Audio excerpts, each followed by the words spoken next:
It seems like Rick Fox has been around forever. Today, and for a number of years, the effortlessly cool and maddeningly good-looking celebrity always seemed to show up on whatever sitcom or game show you come across.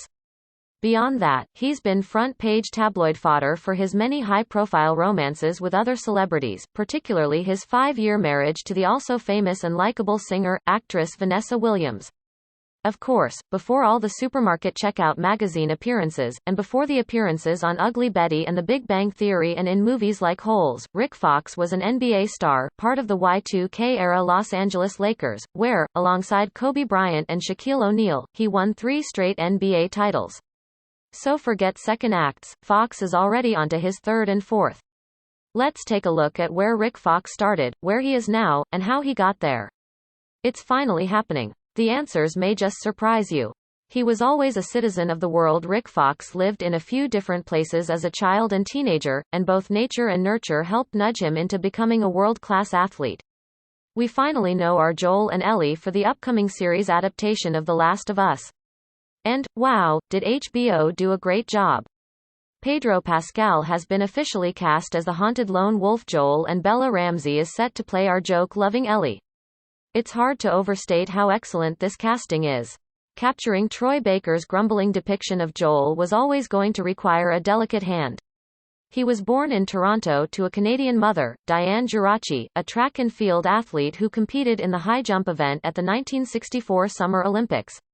While Rick was still a baby, his father moved the family to his hometown of Nassau, in the Bahamas, and started a company supplying ice to hotels and restaurants.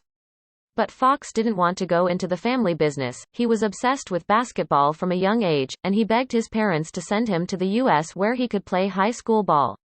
At his core, Joel is a man in mourning. He's a father who lost his daughter to a plague that kills without discretion. While wallowing in this sorrow and tidal waves of survivor's guilt, he somehow manages to survive in a world torn by a zombie apocalypse.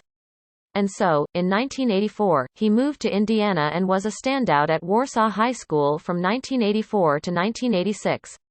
Yet when The Last of Us begins, that's the only thing Joel can do, survive.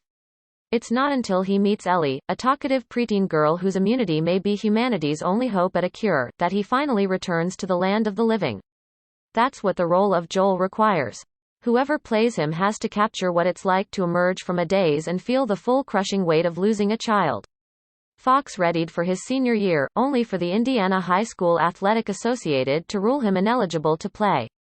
Between his time in the Bahamas and Indiana, he'd completed 8 semesters of high school play already. He had a ball in college. Rick Fox played college hoops at the University of North Carolina under the tutelage of legendary coach Dean Smith, who at one point was the winningest coach in men's college basketball history. They have to balance this devastation with Joel's defensive dismissiveness of Ellie, the begrudging love that develops as he steps into his role as her surrogate father, his bone-chilling sense of loyalty, and Joel's fondness for making dad jokes while everything around him is literally crumbling. That's a lot to balance at once, and Pedro Pascal is exactly the person who can do it. Thanks to his role in The Mandalorian, we already know Pascal makes a great surrogate daddy as well as a regular daddy. The man is smoking. But it's his work in Narcos that proves Pascal is a perfect fit for the role of Joel. Fox joined the ranks of all-time Tar Heel greats like Vince Carter, James Worthy, and Space Jam star Michael Jordan. Fox wound up in the storied program as the result of a happy accident. Pascal's underappreciated take on DEA agent Javier Peña is that of a man trapped between what's correct and what's right. Coach Smith attended an Indiana basketball camp in 1986 to scout another highly recruited player and also noticed Fox, a 6 feet 7 inches player who had just finished his junior year of high school. The relatively obscure Fox was a good get. He played at UNC from 1987 to 1991. Agent Peña knows that the safest way to stop the Medellin and Cali cartels is by listening to his supervisors and following the system. A dutiful benchwarmer in his first 2 years, he amassed 4.0 and 11.5 points per game, respectively. He also knows that the legal way is exhaustingly slow and that every day he spends letting these cartel leaders run free is another day innocent people are being killed. By his junior year, Fox was a regular starter, scoring 16.2 ppg as a junior and 16.9 ppg as a senior, leading the squad each year. Much of Narcos is devoted to watching Agent Peña drift away from the tried and true path to follow his own gut and morals, even though the latter involves him going undercover into the very cartels he's vowed to destroy. Without giving too much away, that battle between what's correct and what's right is what defines Joel by the end of the first game. Then you have Bella Ramsey tackling the equally complicated role of Ellie. If Joel is a simmering stew of emotions, then Ellie is a something more deceptive. In Fox's college career, his team never finished lower than third place in the conference. In the absolutely stacked 1991 NBA draft, Larry Johnson was selected first, and Dikembe Mutombo was taken fourth. The Boston Celtics used the number 24 pick to snag Fox. He put a ring on it 3 times. Rick Fox played in the NBA for a stout 13 seasons, and for only 2 teams, but the 2 most historic teams in the league, the Boston Celtics and the Los Angeles Lakers. His best years for the Green and Whites came from 1995 to 1997, where he scored 14.0 and 15.5 points per game on average in successive seasons. Despite being one of Boston's best players, the Celtics released Fox, and the Lakers signed him for the 1997–98 season. While never an all-star or a superstar with the Lakers, he topped out with a 12 points per game average. Fox was a high-profile member of the high-profile squad, helping the team win 3 straight NBA championships in 2000, 2001, and 2002.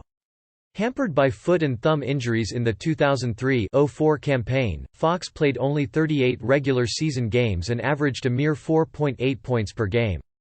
She presents herself as a fun-loving normal kid.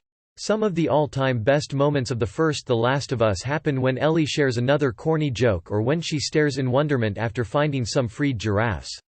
In 2004, he had a chance to finish out his career where he started it, when the Lakers traded him back to Boston, but the writing was on the wall. Fox decided to retire.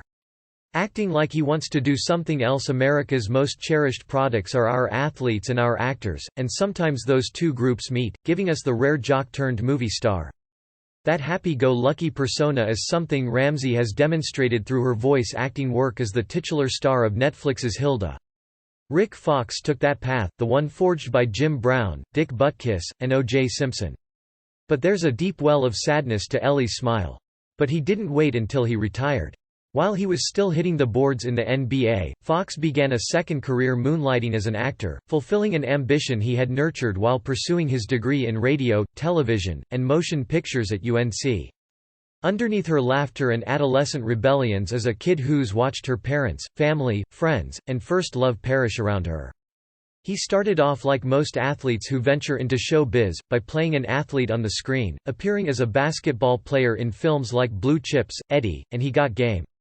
He hit a turning point when he landed a recurring role on the acclaimed HBO series Oz. He did play a basketball player, sure, but a basketball player imprisoned on a charge of sexual assault who later becomes a drug addict.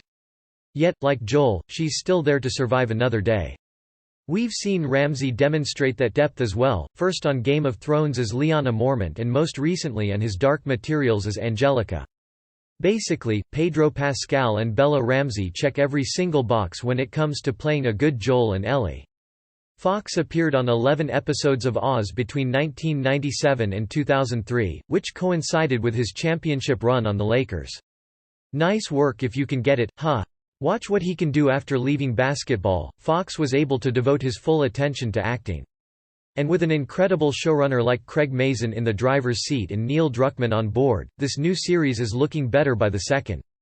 While he continued to appear in the occasional film Minnie's First Time, Meet the Browns, Dope, he found his niche in television, more often than not on non-Big Four scripted shows. In addition to long stints on the OWN soap opera Greenleaf and the syndicated sitcom Mr. Box Office, Fox has enjoyed recurring character gigs on FX's Dirt, TBS's House of Pain, VH1's Single Ladies, and UPN's Love, Inc.